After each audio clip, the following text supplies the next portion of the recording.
coming around the corner, we've just bumped into one of the Mbiri lionesses with what looks like a tiny cub in her mouth and one walking next to her.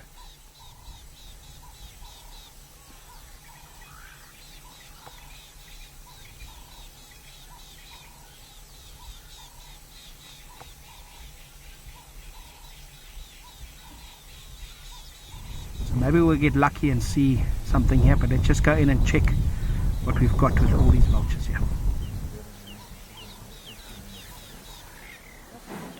We've just managed to move around to where the vultures are. Another vehicle we called in has gone around and managed to find the rest of the Mbiri pride and Tinswala males. They say they're on a wildebeest kill. So I've got the two females here with that Kopona survivor cub.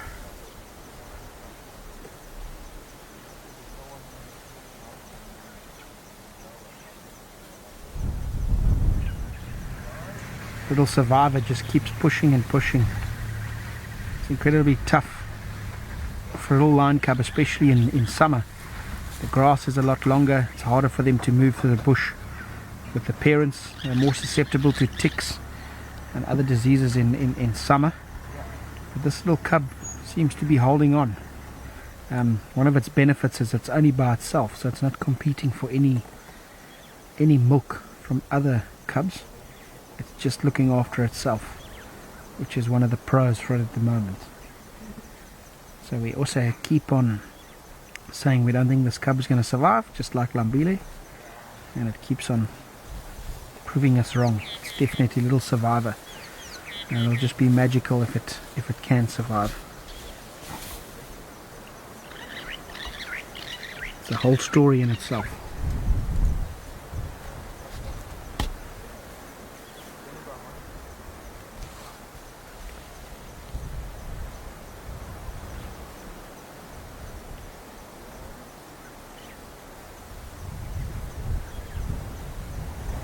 Back to feed, so we'll keep the story going and keep you all updated on what's happening.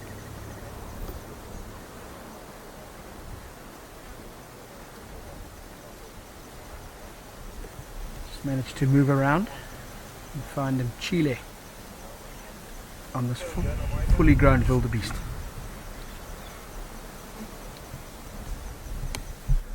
As you can see, the rest of the pride, Lambile, the females, Kupona, obviously all being chased off this carcass now by Chile.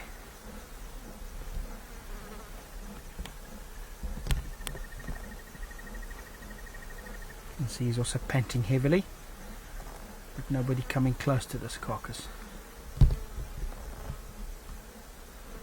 Now we didn't see Mandevu around the carcass or around Lambile, but he's just a little bit further down, sitting here in the grass. Oh, he's just lay down again. So yeah, all three Tinswala males here, all together, formidable coalition. Also nice and fat belly. That wildebeest is proving to be a good meal for everyone. Well everyone, as I say, I didn't get a chance to do a proper intro because I was on my way to find that Birmingham pride and the white lions for you. And I picked up those vultures. We then picked up Lambile and the female and Kopona. And following up in the thick bush here, we've managed to find Chile on a wildebeest carcass. So yeah, my plan this afternoon was to find the Birminghams again for you. But on the way up, we've managed to pick up the whole Tinswala, or two of the Tinswala males and the females and Kopona. It's great to see Kopona, the cub, still doing well, still strong. We just hope that'll carry on being strong, carry on feeding on the milk, grabbing a bit of meat when it's old enough. But yeah, just so you can see behind me, Chile feeding on this fully grown wildebeest. Really awesome. So we're going to carry on from the drive. We're going to head up north, see if we can pick up the Birminghams for you. Beautiful blue eyes that you see in a wild white line. Now you can see the contrast between the white line and the tawny line.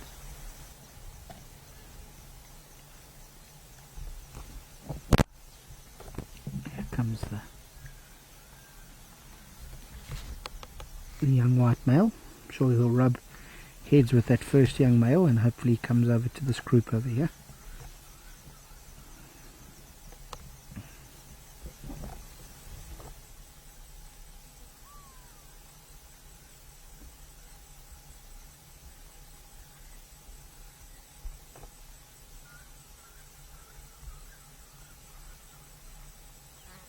thought I heard another lion roaring. Maybe that's why that young male suddenly looked in that direction.